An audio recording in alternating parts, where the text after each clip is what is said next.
अस्सलाम वालेकुम विज़, क्या हाल है? आप ठीक ठाक होंगे इंशाल्लाह। मैं भी ठीक ठाक हूँ। ये देखें बच्चे माशाल्लाह कह रहे थे पार्क में चले, तो पार्क में हम जा रहे हैं। ये देखें आपको पार्क का विज़िट भी दिखा रही हूँ। ये देखें बाहर का, और हम पार्क में अच्छी तरह घूमे फिरे और माशाल्लाह एंजॉय किया। माशाल्लाह बहुत प्यारा था।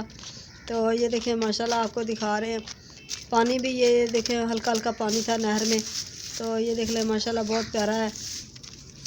और तो बच्चे वगैरह भी नहा भी रहे थे काफ़ी, पानी है और हल्का हल्का पानी भी खड़ा हुआ था। तो बच्चे कह रहे थे चलो पार्क में चले, तो बच्चों को पार्क में हम लेके गए। काफ़ी हमने एंजॉय किया, काफ़ी घूमा फिरा हमने। तो हमने आइसक्रीम भी खाई और माशाल्लाह बहुत प्यारा था। घर के पास ही हमारा। तो ये देखें माशाल्लाह, तो ये देखें आपको ये रोड भी नज़र आ रहा होगा सामने। तो ये देखें बच्चे घूम फिर रहे हैं माशाल्लाह।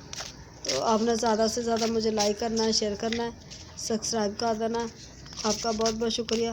तो ये देखें माशाल्लाह, तो ये देखें बड़े बड़े, ये देखें आपको नज़र आ रहे हैं। तो आपको ये देखें माशाल्लाह नहर भी दिखा रहे हैं। ये देखें हल्का हल्का हल्का पानी है।